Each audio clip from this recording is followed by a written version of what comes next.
So feel free to keep your cameras off and use the chat to ask questions if you don't want your voice or image to be recorded. I'm going to do some quick intros of who's in the room, the staff that's in the room right now, and roles. I'm Lizzie Mall. I use she, her pronouns, and I work for the Seattle Department of Transportation. And I'm your main contact for the Seattle Transportation Plan. Joanna, Michael, and also work for the City of Seattle and are in the room right now, the virtual room, and will help answer questions in the chat as we go. And then Aja is also co-presenting with me today and will also help if you have any technical questions about using Microsoft Teams, and she has kindly offered to field those in the chat as well. So today I'm presenting using slides, which I will also send out after the meeting. So I am hoping that you were all here to learn more about contracting with the city to work on either or both the comprehensive plan or the Seattle Transportation Plan. And we have until 7 today, and we'll do a high-level overview of both planning projects, talk about what we're looking for from your applications, and then have time to answer questions either verbally or through the chat. So if you could please put your name, the company or organization you're representing, and if you know if you're interested in working on either the comprehensive plan or the transportation plan or both into the chat, that would be great. And I'll put those instructions in the chat too. All right, I think that is it for housekeeping. So I will start moving through these slides.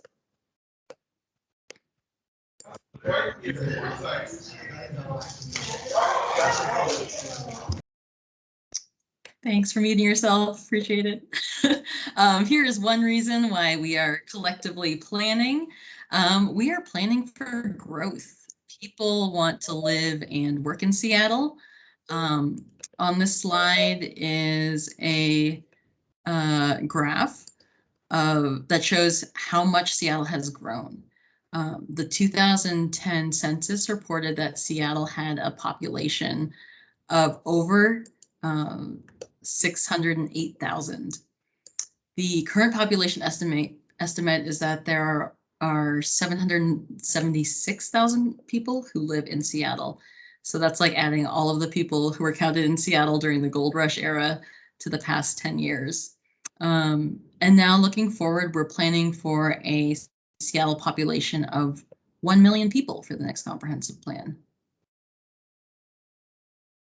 So there are two opportunities that we have to work with the city. You can apply to work with the Office of Planning and Community Development on the comprehensive plan, whose overall planning process will run from this coming January until 2024.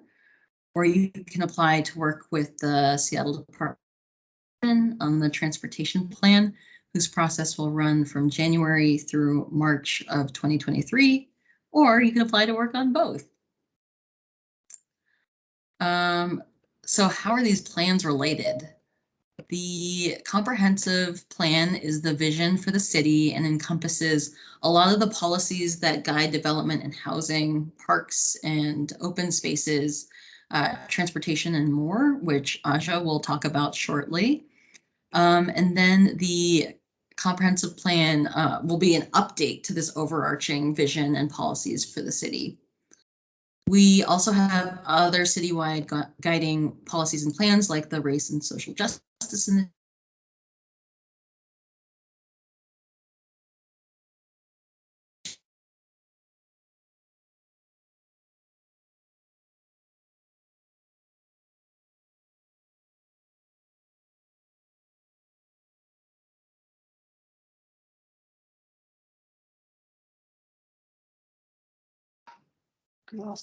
Yeah. Transportation plan. We have already laid the groundwork. Community engagement has informed each plan. So this work we'll be building on what we know.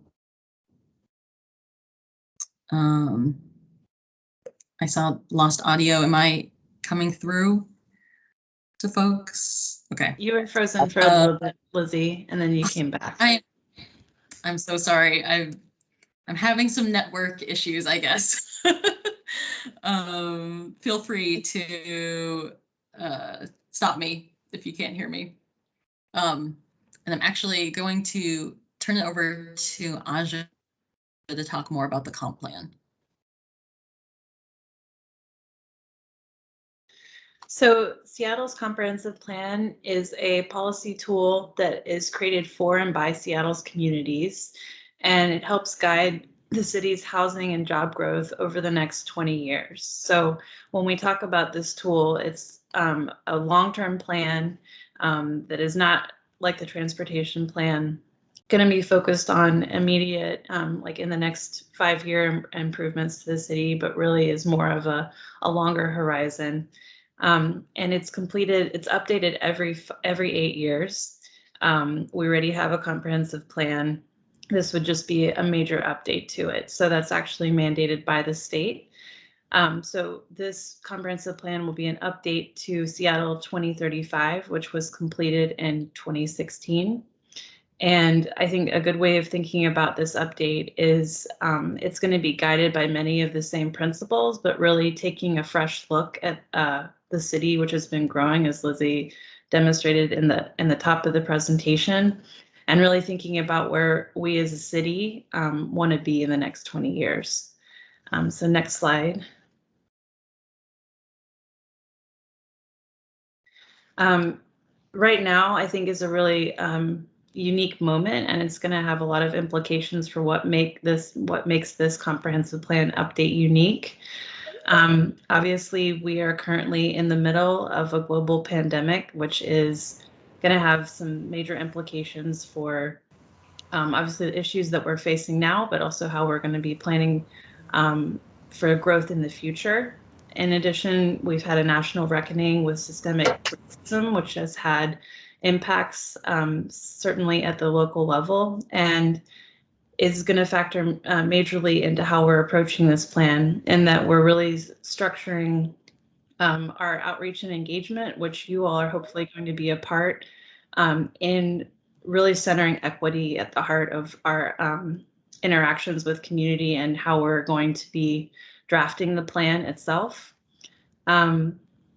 In addition, climate change and adaptation are going to be at the forefront of this plan. Environment and climate change are always elements of the plan, but I think for this particular update, we're really centering it, and it's probably going to even have its own section when we're talking about just the structure of its plan. So it's certainly going to be at the forefront. When we talk about the comprehensive plan, housing is a major element that we're talking about when we're talking about growth. We're going to be adding, and looking forward to 2044, we're going to be adding at least 170,000 jobs. And so we're going to be looking to see how that relates to the over 100,000 housing units that we're going to be adding to the city, and really looking to see how we can mitigate and address the displacement risk and the housing crisis that we're experiencing now in the city. Because as Lizzie demonstrated, the rapid growth that we've been experiencing is a trend that we anticipate is going to be continuing certainly into the future. So it's going to have unique implications for what this plan needs to accomplish and how it's going to be considering what to do with this influx of people and where they're going to live and the jobs that they're going to have. Next slide, please. So the comprehensive plan is comprehensive, and so it's a huge document if you think about all of the things that this growth is going to impact. It's going to certainly impact housing, jobs in the economy, transportation, as that graphic at the top of the presentation alluded to, is going to be an integral part of this. And environmental justice and climate change, really thinking about the equity there and how we can plan for and mitigate the environmental justice repercussions of that, and how that also relates to parks and open space. And of course, the category of livability is kind of a nebulous category that generally refers to quality of life in our communities. And so we're really looking to identify these and many other aspects of how the city is going to be changing and what policies we can use to structure this growth as part of this plan. So while it's a very wide-ranging and comprehensive plan, I think that for you all, a really unique way to approach this is by thinking about where the work you're already doing in community has the most relevance, and what you can bring to the table in terms of bringing the unique perspectives of the communities that you serve and the needs of those communities into a dialogue with us, so that each of these various aspects of the comprehensive plan will be able to address those in some way in how we're doing the policy itself. Next slide. And back to Lizzie. Thanks. Yeah, thanks. And through the Seattle Transportation Plan, we will be launching a planning effort for an equitable and resilient transportation system that considers all mobility needs. We will engage with communities to ensure the plan reflects the values, needs, and priorities, and identify an implementation strategy and inform the next transportation funding package as well. So we really need to be considering all mobility needs through this plan, so we can move people and goods safely, equitably, sustainably, and efficiently to create more choices for people as part of a balanced multimodal system. Similar to the comp plan, we're also thinking about climate change, and know that we can influence that through transportation, from the modes that our streets support to the maintenance needs. This plan really wants to influence environmental sustainability. We will also keep building a transportation network that supports a racially equitable and socially just city, and that's definitely part of the backbones of this plan. And all of this is to create a shared transportation vision that focuses on people and mobility needs, so our projects and policies can help us work towards a thriving, equitable community powered by dependable transportation. So this is really a call to you all to join us to imagine Seattle's future and be a part of that change.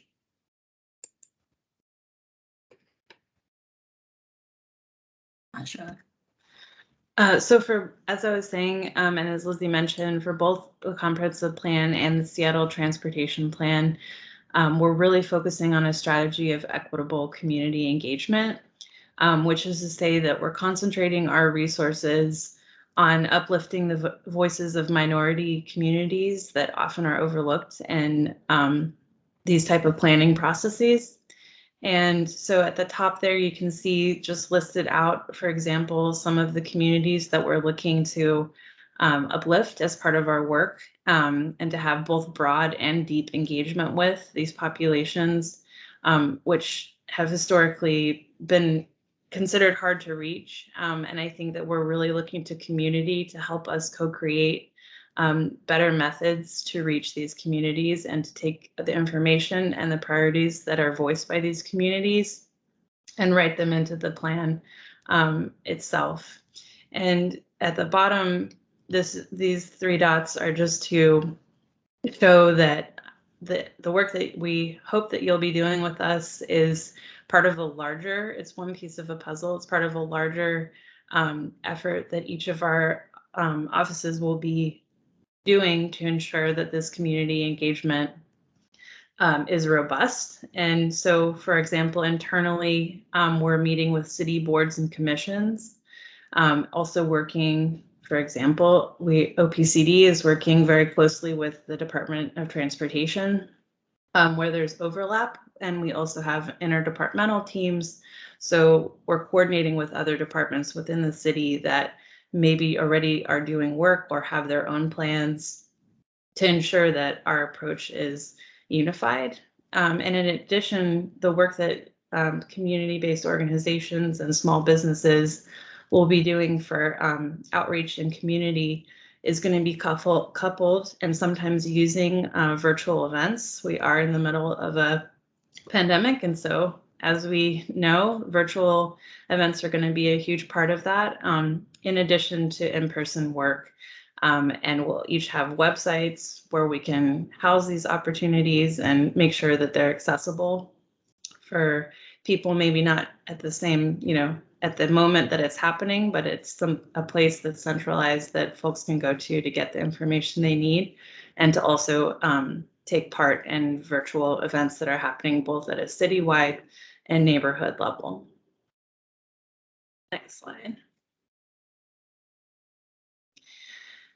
Just to hone in on that a little bit more, in the middle, you'll see community-based organizations and small businesses are one strategy that we have in terms of how we're looking to partner with on-the-ground groups to provide engagement support and ultimately help provide us with strategic advice that's going to influence the plan.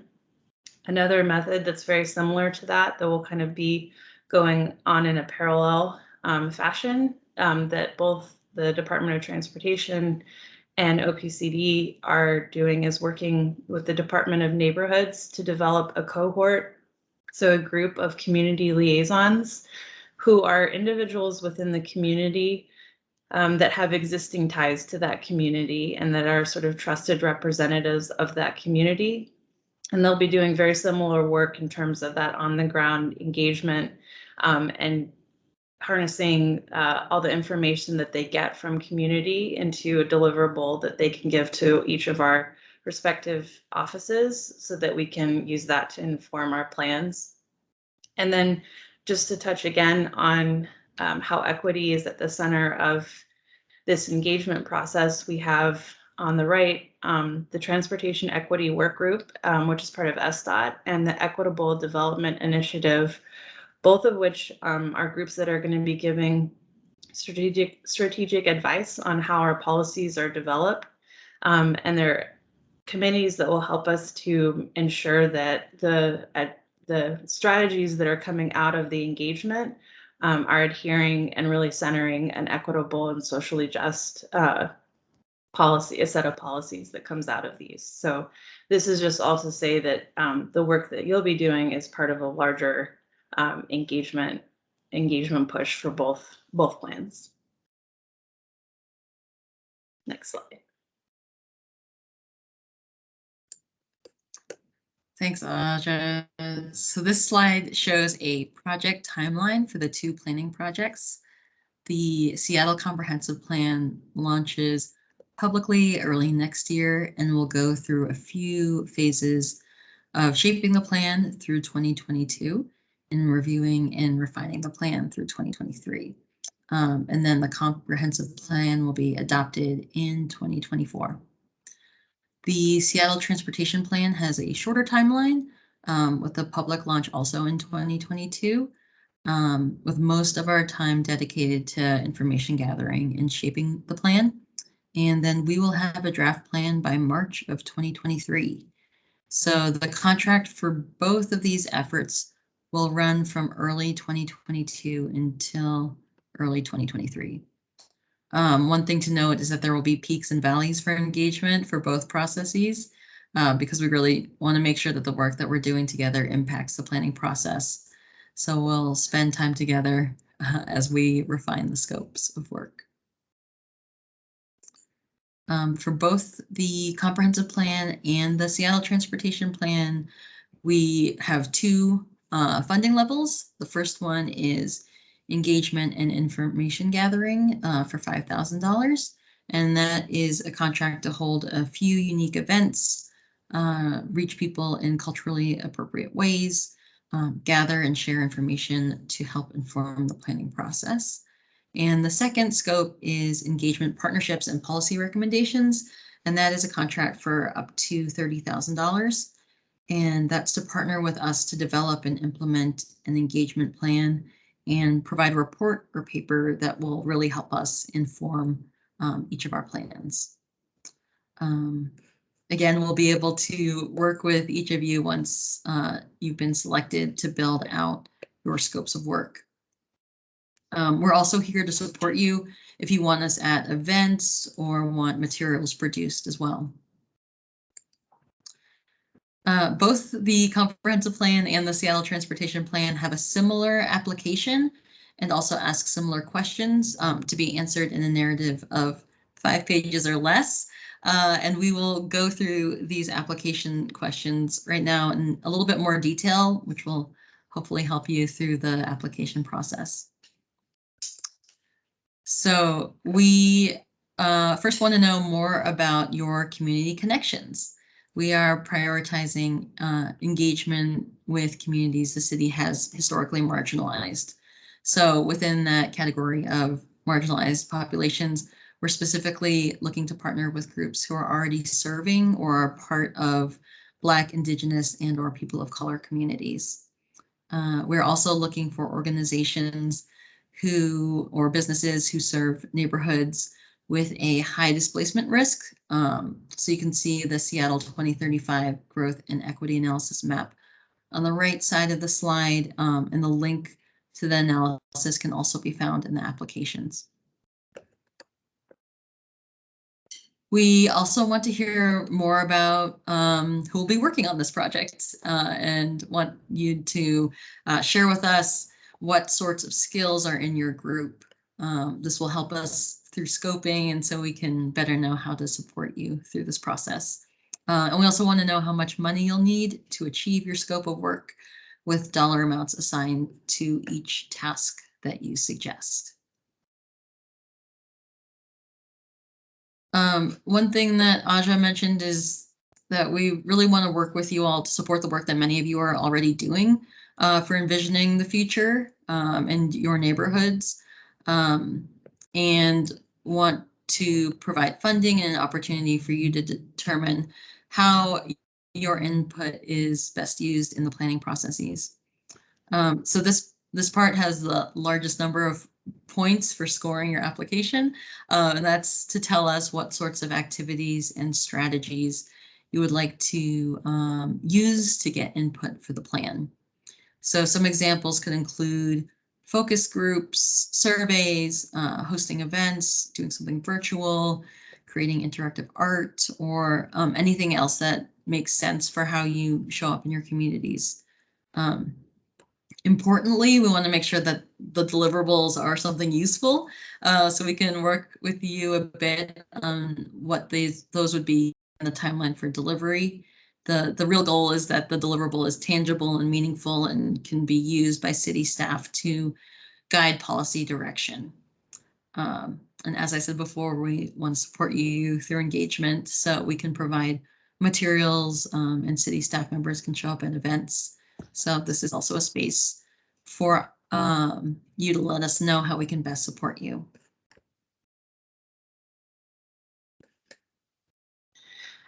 So in thinking about that draft engagement plan that we, as Lizzie said, are going to be very happy to help you work on, I think it's also important to talk about tracking, which is to say, how are you going to be achieving these goals? And one of the ways to think about this is a really good sense of demonstrating that you have a really good sense of metrics, either qualitative or quantitative, and talking about what are those type of deliverables that you'll have for the plan. Another thing to think about is clearly outlining how you're going to be tracking and evaluating the effectiveness of your strategies. So in thinking about deliverables, this can include things such as an outreach log, survey results, documentation of the conversations you have in community. And again, that can take many forms. It can be written summaries with direct quotations. It can be videos of like an interview style. So we'll work with you to make sure that those are consistent with a useful form of documentation. but it's going to be important for us in thinking about how we as a city are going to be able to use and that you'll be able to track the effectiveness of your strategy. Next slide. So when we're asking what we're looking for in an organization or a business, this is your opportunity to really show us your vision and perspective. We'd really love if you could explain how your organization brings an important perspective to the Seattle Comprehensive Plan update and or the Seattle Transportation Plan. For the comprehensive plan, you might want to detail what aspect of the comprehensive plan your organization can seek to influence through your community engagement. And also explaining your vision and demonstrating an understanding of whichever plan or plans you are choosing to identify as the one that you're working with. And then finally, I'll say that it's really critical here that you can demonstrate how your engagement with your communities can center the voices of marginalized communities and lift up the perspective of these groups as they relate to one or more specific element of the comprehensive plan update or the Seattle Transportation Plan, and that how that sets you apart from another group or small business in your community. Next slide, please. So these are just basically the next steps in terms of what we're looking for. Applications are due by September 20th at 4 o'clock. You can email for the Opcd plan, for the comprehensive plan. You can email Michael Hubner, and for SDOT, for the transportation plan, you can email it to Lizzie. And as Lizzie was saying, that narrative is 5 pages or less, the cover sheet, which is in the application. And then we also will need a current 501c3 letter of proof or proof of legal business. And then just after that, for the selection, just as an FYI, we will need a vaccination attestation, and we have all the forms. And for the larger contracts, we'll need a consultant questionnaire that helps us to develop that scope. And we will be working with you to then sign the contract. So just in terms of next steps, that's what to look forward to. And so I think with that, we can just say thank you all for listening. And we have 30 minutes. And I know that there was some questions that were in the chat. I wasn't monitoring it. And then if you just want to raise your hand, we can go around too. Yeah, Michael. Aja, I've been monitoring it, and if you would like, I can call out the questions and direct them to the right people. Wonderful, thank you.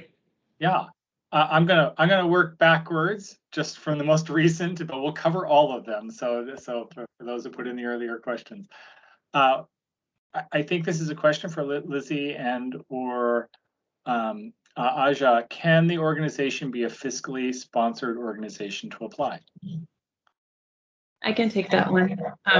Yes, you can. As long as you are in touch with your fiscally sponsor, your sponsor, and they can co-sign the contract with you, that's fine. It doesn't have to be, you don't have to be like the parent company or the like actual 501c3. So if you can provide both of those signatures, then we can work with you. And Lizzie, that's correct also for the transportation plan as well. Yep, it definitely is. I have another application question here. If we want to apply to work on both the comprehensive plan and the transportation plan, we need to submit 2 separate applications. Is that true? Or yeah, could please explain how to apply for both? I'm happy to start, and then Audrey can jump in. So yes, it is 2 separate applications. We tried to keep the questions as similar as possible, so that hopefully there are some answers that you can reuse. I think we also want to provide the space that if you have transportation specific items that you want to raise with us for the Seattle Transportation Plan, then there's space to do it there. Or if there's any specialty that you have or special interest that you have in any of the comprehensive plan elements, I think it's also like a good opportunity to kind of like tailor it a little bit more to the comprehensive plan. So that was our hope there. Anything you wanted to add to that? No, just that when we were developing and coordinating this, I had the same question. And if you look at the application questions side by side, you would almost be able to like virtually put the same thing, with the exception being the distinctions that Lizzie was saying. So I don't think it's a huge barrier if you did want to apply to both. One thing I would like to add, though, is that it's important to think about capacity, because if you applied for and got both, there's the potential that you would get a large sum of money, right? And so that's something that we'll certainly be looking at in terms of, do you have the capacity as an organization or a small business to take on hypothetically a $60,000 deliverable to two different parties? So just something to consider in applying is that budget piece is going to be important, that you demonstrate that you do have the capacity to do that, and something we'll be looking for as well. There's another application question here about timing. Is there any chance you can extend the deadline for the application? I volunteer with several groups active in Lake City, but key people are out of town for most of December. Yeah, this is a hard question. We really want this to be, open as long as possible. At the same time, we also want to make sure that there is enough time in early 2022 to really like work with you all, do contracting before, and really like help us shape our scopes before starting that engagement. So like, it's a hard balance here. I know that December is a hard time to get an application together because folks are missing. I think that we're sticking to the December 20th deadline just for trying to figure out like how do we make sure that you all are on board and brought up to speed before the plan is launched. That's my initial thinking, but I'm also happy to hear from others on the team. I would just add to that that while we do need to stick to that deadline, I don't think that it doesn't have to be perfect. Your application doesn't have to be completely perfect in terms of we will be working with groups through the contracting process to really finalize. So if we get an amazing application and it just doesn't have like one I dotted or one T crossed, but it's really stand out other than that, I would just urge you to go ahead and submit the application rather than waiting for it to be perfect. Even if some critical person's out of town to sign off on it, it's better to get it, in the door and have it there for our consideration, and we can reach out to you. Certainly, we're not totally inflexible on that. If I may add to that, I will posit that getting an application in does not signify a commitment to the project, obviously, as an application. And if there's an issue that there are members of the organization that you would need to confirm commitment and capacity, and that couldn't happen until after submitting the application, you're not committed to following through with the application and the project. You can also bring that person in to add information to the application after it's submitted, once they're back in town, as long as it's within the consideration period before we award the contracts. Does that sound about right, Ajan? Yeah, we want to encourage applications. Absolutely, we do want to. There's one more Yes. question in the chat, and then open it up to other folks who want to raise their hands, and just want to make sure we capture all the ones that came in while you all were presenting. This is more of a background or sort of context question, which I think between Joanna and I, we could try to field. I like this question because it gets at, I think, for those who are not that familiar with the comprehensive plan or this new thing we have, which is the Seattle Transportation Plan, to what they are and what they might mean locally. So the question is, how will funding priorities on housing and transportation packages impact these two bodies of work at the local level? So I'm not exactly sure which housing and transportation packages the questioner may have been asking about, but I think to my mind, the comprehensive plan is a policy document, and it has many policies and has a growth strategy which helps the city prioritize investments, which include where the city would be making housing investments, such as through our housing levy, where we would be zoning for new housing or new types of housing that the city needs into the future, and generally where we would be prioritizing improvements such as transportation improvements.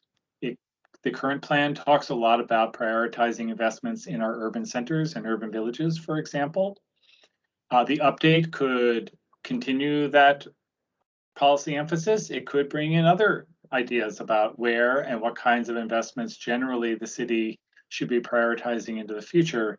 The transportation plan has more specificity around exactly where and what types of transportation investments. Joanna, you want to pick that up and say a little bit about how that transportation plan speaks to that? Yeah.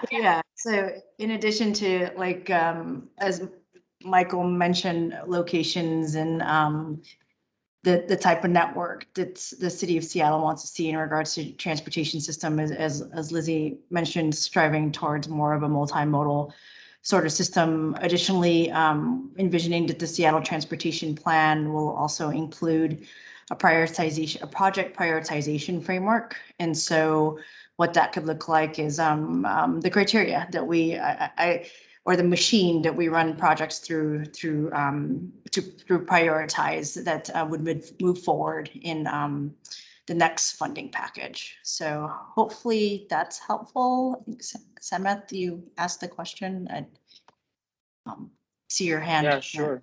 Thanks. No, thank you both for answering that question. The reason why I asked that was because Spin right now, we're part of the racial equity team of Washington State and also doing the People of Color Legislative Summit facilitation on the transportation and revenue. And we've also been delving into like airports, like with the King County International Airport Community Coalition. And so a lot of this work, I'm just wondering, like, once the comprehensive plan goes through and the Seattle Transportation Plan goes through, and then of course, if there's going to be funding coming from the Housing Trust Fund and the transportation package, now will they be actually converging in parallel, or how does that usually work?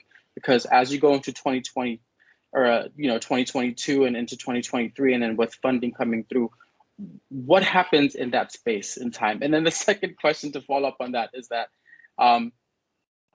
because we're delving into city, county, as well as state, and then some stuff that we're working on with some other partners, that is not necessarily a barrier so much, right? That could be like a very good kind of like support background on this particular application. So sorry, that's like 3 questions for y'all. My bad. No, it's not your bad. It's your good. You brought up a lot of good stuff. I'll take a little bit of that and pass it back to Joanna then. I mean, I think the last thing you said, that engagement in all of that good work, absolutely would be supportive of this kind of application.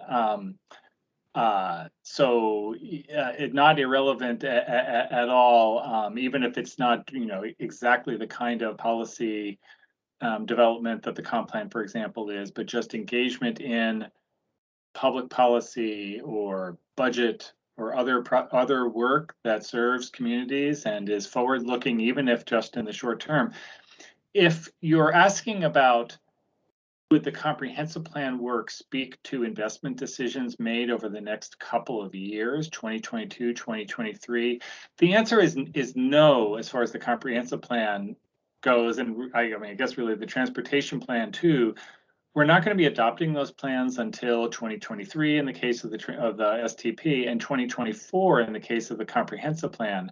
So longer term community investments absolutely would be addressed through these plans, but not the shorter term decisions around everything from housing, transportation, or many other things, but would be definitely informed by your experience working on those issues. Agreed, Michael. It's just the timing factor. So we currently do have policies and plans in play that's helping us inform as we strategize. The only other thing I'll also add, Samantha, is there's an amazing amount of the federal bill that just passed. I think we're all scrambling, trying to figure out how to strategize around being able to take advantage of the incredible amount of dollars that has been identified as part of that package as well.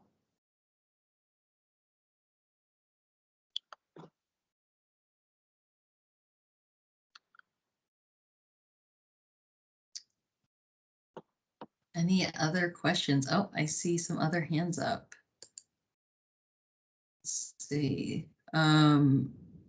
Joe, I think your hand's up. Go ahead.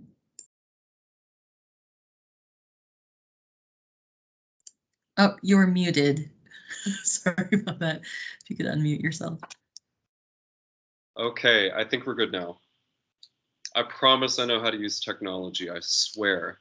Hi guys, I'm so excited to be here tonight. Wish I could have been here earlier, so I hope I'm not asking something that you guys have already said.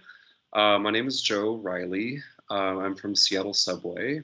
My other colleague, Rachel Brown, was supposed to be here tonight, but she's also ends up being a little busy. My question for you is this. I have been intently looking through the rubric of what you're hoping to find out from organizations like us, and we do a lot of things. We do a lot of great outreach to marginalized communities, and as well just with wide scopes of communities, having a lot of followers on social media.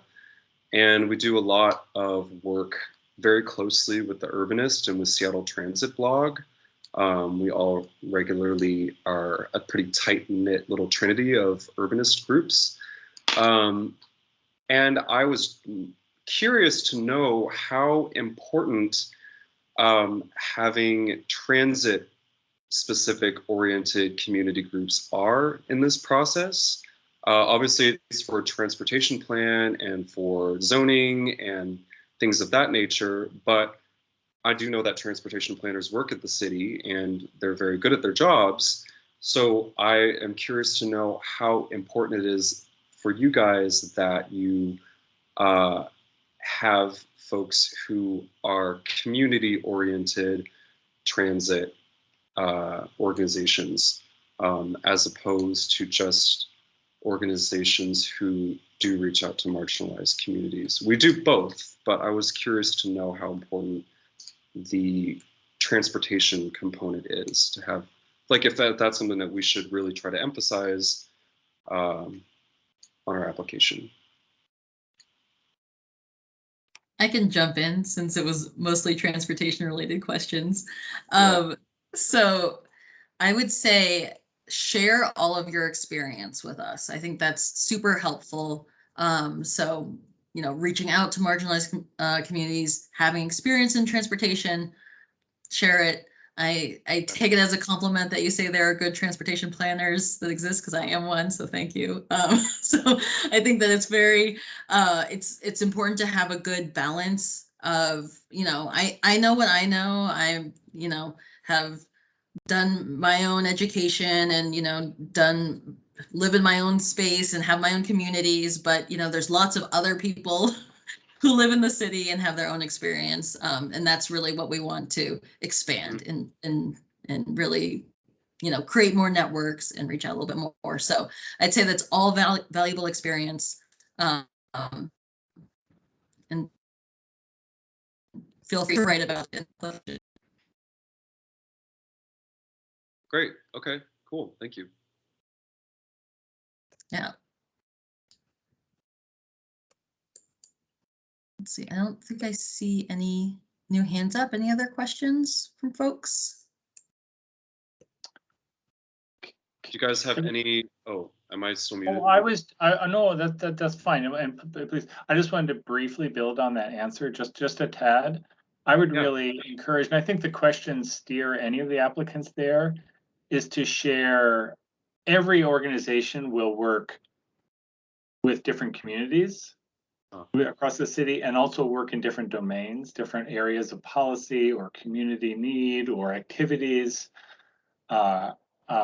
across the gamut. So I think all of the applicants should be sharing, to the extent, where appropriate in the application, who they work with, where, and on what kind of stuff. And it could be very broad, it could be very narrow. It's all, especially from the comprehensive plan perspective, it's a comprehensive plan.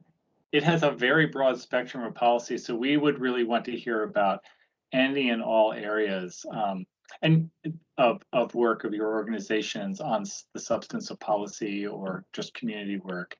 It is all valuable to us for the broad spectrum that we're looking for in our outreach. We also as well do just as much work with community as we do with state and city legislators. Is that kind of experience something that you guys are looking for at this moment in time? Or I don't want to add extra things that you guys are going to have to read through, because there's going to be so many pages you're going to have to read. I think the community work is really paramount. I think in the context of this particular opportunity. However, if it's part of your story about a broader work that you do, by all means, go ahead and describe it. But Aja, you may have some thoughts here. I don't want to get into your domain too much here. No, I think that where that might come into play is thinking about how you're framing the tracking or your budget or your sort of like your deliverables. I think that will come through just who you're used to talking to. If you talk to policymakers, that's something to mention just in terms of something that you're familiar with and that you're able to reflect in the work that you do in terms of your engagement scope and that sort of thing. I just think you can casually drop it in wherever it makes the most sense in the application. Aja, there's another question in the chat, although was there a follow-up on that question before I jump to a different topic? My last thing would just be, I love reading rubrics. It's kind of a nerdy thing that I like to do. And so I do take note of which ones have more points, and I just assess that the things with more points are of greater value to you. Is there something that each of you are really looking for most when it comes down to the core of what you're hoping to find that we can make sure that we include to not miss? I can speak first. I think that we're looking for creativity. We know there's a pandemic happening right now, and you all have your own networks of how you're reaching people. So I think we're looking for creativity, like thoughtfulness in how you would work with people. So I think that's one of the highlights for us, probably. Okay. Probably just maximizing the level of engagement that we can get with communities in creative ways is probably the most important. I'd say that's where you can support us pretty well. Yeah, and I would just add to that also just thinking it all the way through to the logical conclusion, which is that our goal is to be able to listen to a dialogue that we already know is going on in the city, and being able to have a deliverable from the groups that we're working with that we can actually use. So like the more useful the deliverable to us, the better. Meaning that if it's a little bit intangible and something that is wonderful that event happened, but there's no way for us to use that in a practical sense, then there's a disconnect there in terms of how we can translate that into policy. So that's also pretty important. I appreciate that. And would you say that the usefulness of deliverables would be collecting data from our community that results in specific policy recommendations? Would that be the usefulness factor? I would say yes for the larger, there's two tiers, right? And so for the larger tier, I think we're looking more to actually, yes, get to that point where there's specific policy recommendations where we're working towards getting those from you. I think with the smaller, the application for the smaller amount, we're looking more for that qualitative and quantitative on the ground data. And then just thinking of kind of as you ramp up between the two of those, kind of a mix between the two. Yeah, that makes sense. And is there a kind of way that we as an organization can make your life easier as far as the way that we choose different strategies of reporting and collecting information? Are there strategies where you're like, oh, thank God this one organization used this platform, or thank God they decided to give more graphical information versus, or is there any way as we strategize how to put together the best application that will eventually make your lives easier? I think that's also something that we would love to work with people on a little bit more in detail, like Okay. through the scope refinement period. So I think that's something that, like, if you have a framework, like a beginning idea of what that would look like, I think that's helpful. But I think we also are available and really want to work with you all to refine that. Okay, great. I took up a lot of time, so thank you so much. That's okay. I suspect some other organizations will have similar questions. I want to make sure a very important question was posted in the chat, which we were remiss to cover even in our presentation. And this is with regard to the budget for the OPCD grants. So the question is, in the application, it states that OPCD has budgeted, this is for the comprehensive plan, has budgeted $70,000 to award to community-based organizations or businesses. Is this the total budget for all engagements, meaning that in theory, just 1, 2, or 3 organizations could be selected? So that the application was written and it was disseminated prior to the budget getting passed by the city council. And so our budget for community engagement is now considerably larger than it was when we issued this announcement, the package that you're working from. So we are intending to use a good portion of our additional dollars for community engagement that are in the budget to scale up our ability, our capacity to fund through this through this program. So 70,000 was what we had before the budget passed. We haven't determined exactly what that dollar amount is.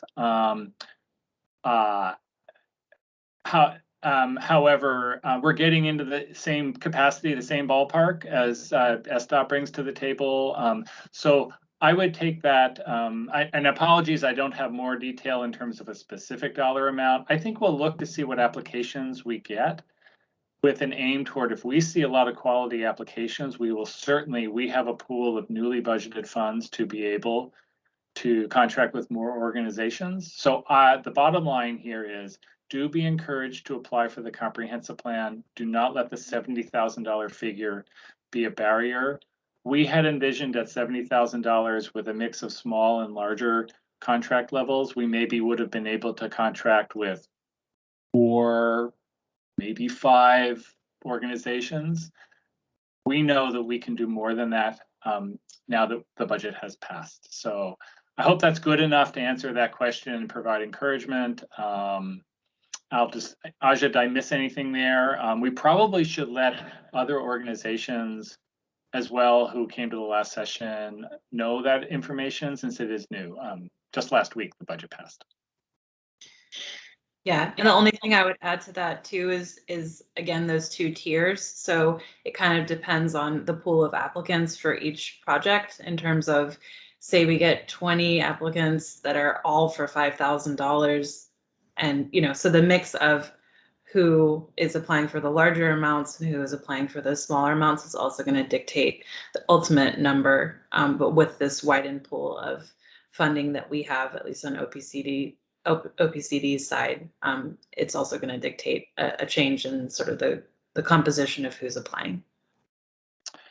There's another question in the chat related to applications. Would you be more interested in organizations working throughout all of Seattle, like citywide reach, or organizations working primarily in one large geographic area, or does it depend? So you want to field that quickly?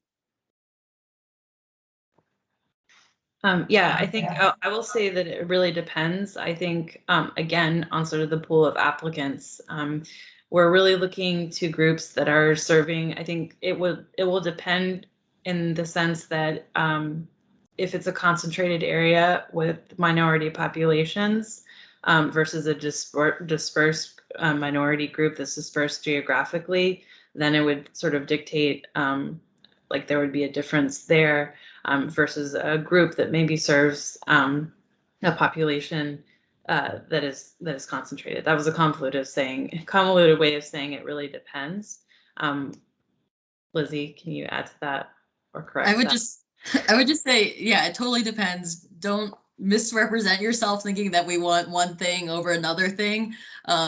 So yeah, it's just encouraging you to apply, really. Go ahead, Michael. I was going to say, I think the key thing is at the citywide level, at a neighborhood level, even a fairly small geography, there is value in many different ways in bringing marginalized communities into these processes. So we imagine we're going to get the gamut, and there's value in all of those different places the organization may be coming from.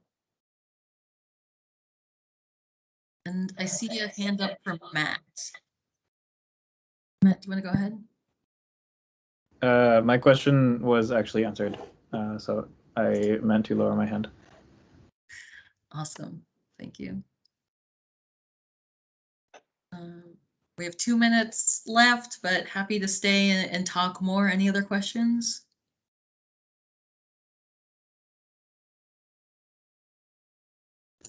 I have a question. Yeah, go ahead.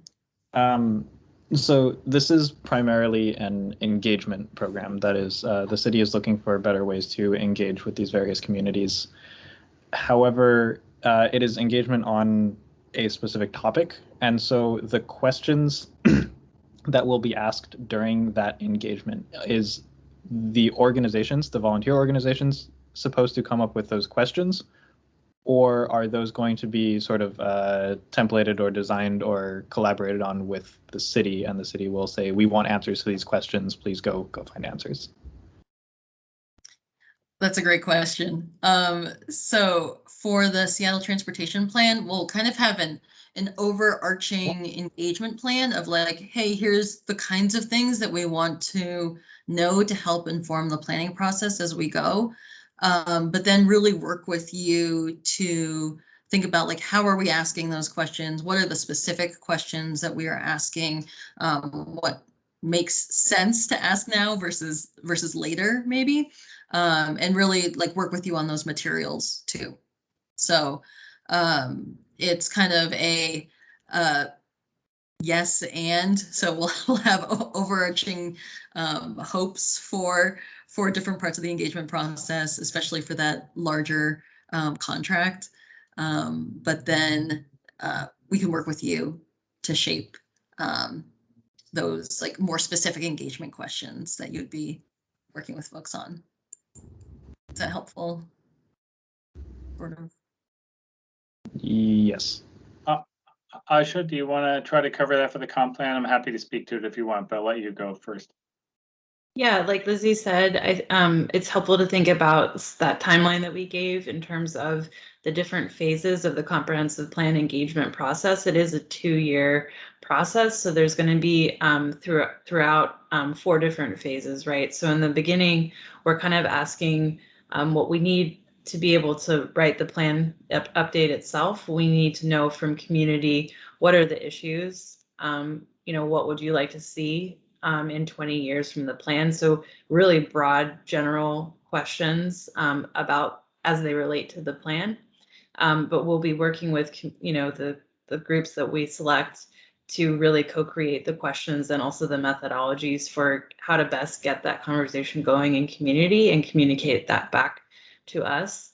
And then throughout the different phases of the plan, there's going to be growth alternatives, sort of like a general, like maybe 3 or 4 ideas of how growth could look is going to be presented in the second phase. And then that's going to give communities something to think about and react to. And then later on in the third phase in the plan, there's also going to be, we'll be releasing a draft of the plan, and going back to communities and saying, you know, is this really what we, you know, heard? Did we hear it correctly? Is there more we can do to refine it?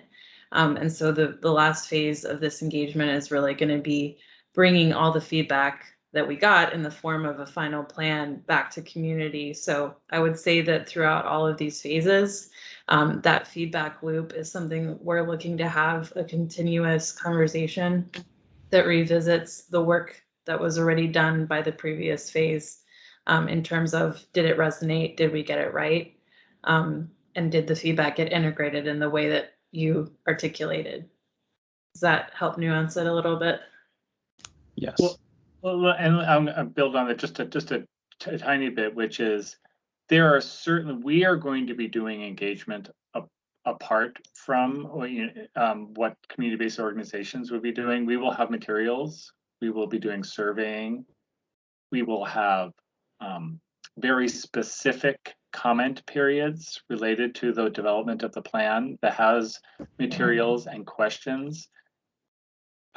We welcome the value you bring as an organization to this kind of work. Could very well be just reaching people and communities and culturally specific and, you know, as very trusted organizations that are active in community, that have relationships, and bringing people to this process and using the materials that we have. We can structure a work program that uses some of our outreach materials, but reaches people we wouldn't otherwise reach. We also welcome working with you to tailor the questions or the approach based on your working community on specific issues. So it really could run the gamut, but it doesn't have to be you. We don't expect you to come to the table and fully understand the scope of the comprehensive plan or the technical questions or issues or the planning process. That's our job. But if you come to the table and you are working heavily in housing, for example, and you want to have a conversation around housing and you have a really good idea about an event or a workshop on housing you think relates to the comp plan, that is also very welcome. So it could really go either way. The value is going to vary by your organization. So a question to pull on that more. Suppose one person, or perhaps the leader of whoever is running the community organization, has a specific interest in a topic, say climate, but the organization is not, specifically climate related. Is it still welcome to perhaps, partially focus on the issue that, there is some expertise on, even if it is not nominally the goal of the organization? Did that question make any sense? I'll defer to my colleagues here a little bit. I'll say it's the organization making the application. So I would encourage you to work with whatever organization or organizations you're active in to talk about the application and what its focus and intent would be. And if it's a good fit with the organization and you as part of it, I don't see necessarily a problem with that. We would be asking for the background of what the organization generally does in terms of its work, and if it all kind of hangs together as an approach and as a proposal, there aren't any bright lines in there. I don't know. Aja, Lizzie, what do you think? I would just add to that, in thinking about detailing kind of like your budget and the capacity, like say that there's just one individual who's really focused on a given issue, but the staff is 20 people, but none of that other staff are focused on that. That might be a little bit problematic in terms of the capacity, right? It's not really a staff of 20 that would be working on it. So I think that'd be something to work on internally, and just to be transparent about, like, both for your sake and our sake in terms of like what you'd be taking on as part of the project and your deliverable, like what would be the contract, right? And also, really, because you're community-based organizations, I think we would be asking and looking for what's important to the community. And if it's an issue or an area that has sort of a community-based driver behind it, that can help to show, this is an issue, a focus area for this proposal that makes sense for the communities we would be engaging with. That makes sense.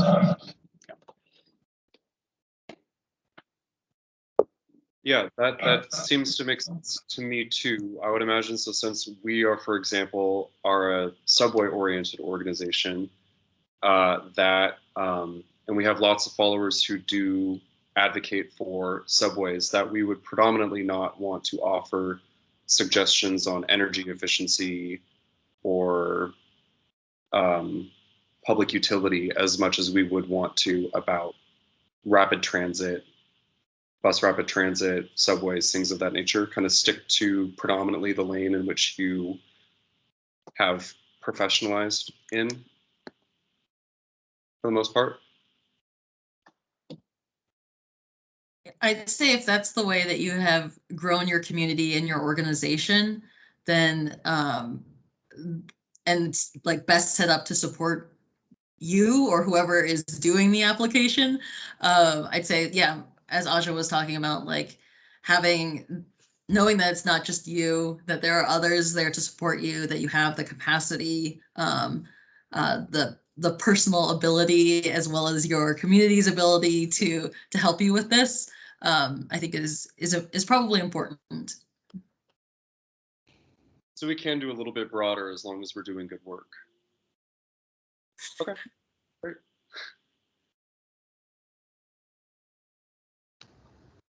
Thank you guys so much. I do have to get going. I really appreciate all of your time. I can speak for everyone at Seattle Subway to say that we are grateful that you guys have this program. So from all of us, we just appreciate the time you're putting into that. And we do look forward to put together an application. I'm guessing I could probably just reach out to Lizzie. I think it was Lizzie, right? Whoever. Yep. Okay. So great. Thank you guys so much. I really appreciate it. Hope you guys all have a great night. Take care. Thank you. Thanks, everyone. And yes, feel free to reach out to me, lizzie.mall@seattle.gov, or michael.hubner@seattle.gov. If you have any questions, we're happy to answer more questions as they come up before the applications as well. So thanks. Aja, contact Aja too. And Aja. Yes. She knows more than I do. All right, great to see you all. Thanks. Looking forward to it. Thanks all.